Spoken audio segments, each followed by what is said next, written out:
So I'm here thinking about what kind of Jamaica will persons my age and younger emerging, because a lot of the gatekeepers now maybe 50s, 60s, perhaps looking to retire or retired. So there's a new emerging class. Before I begin, I should say this was sparked by an email I got from a friend just speaking about maybe investors needing to hear more from their advisors now.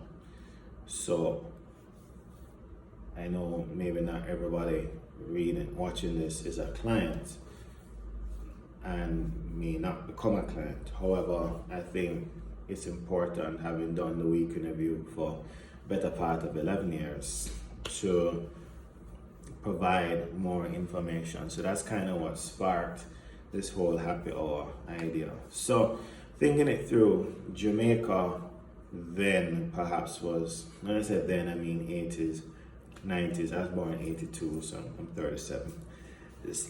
Jamaica then may have been a little different, having emerged from perhaps what one could consider a difficult period of trying to find itself economically. The stock market would have been relatively underdeveloped despite being worlds ahead of that now.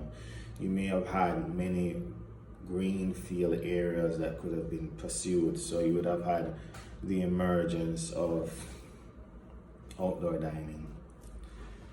You would have had the emergence of just stuff like condiments, like ice cream, and typical, just what you consider your run-of-the-mill sectors, just the developing or the shaping of an economy, considering that we're only now 57 going 58 years as an independent nation. So in building a nation, you'd have had these various sectors being built up by first movers. I hope you get what I'm saying. Now, where you have like gatekeepers, established players, now the new entrepreneur, business owner may need to emerge in another area. So some of the more intangible areas may have develop greater appeal as they become more formalized.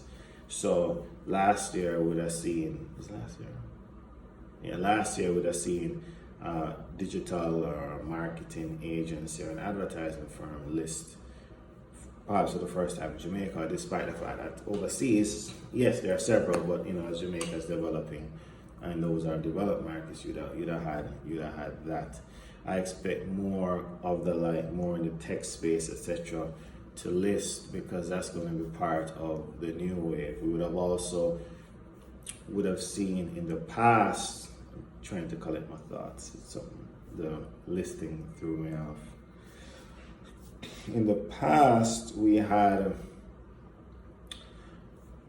relatively few listings. This wasn't the idea, but then now, again, I guess part of new normal is companies now view listings with a rite of passage. So in other words, if you get to a particular size, people are now saying, well, when's the IPO? When can I buy in?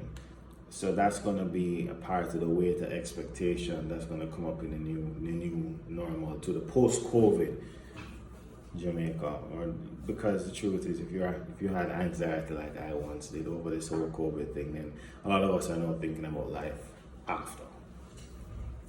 So new industries, listed companies, you have stable economic fundamentals with US dollar. Nobody can just hoard US and become wealthy from it anymore. Nobody can buy government paper anymore. So in addition to those two, you're going to have an increasingly risk-on environment. So people are going to now have to be taking bets, perhaps on younger persons. You may have to be taking bets on younger companies. So I think in Jamaica now that we'll be looking at going forward will involve those factors, and also will involve a new generation of leadership of established companies, which will give rise to opportunities for people in my field, to do the mergers and the acquisitions and to put deals together and structures together to drive value. Because we and truly know people may be at the point where they're saying, well, it's not just about building my own company anymore. Now it's about, okay, to grow, but how can I then build a line or a supplement to an existing business to then make a bolt on and make the combined entity bigger.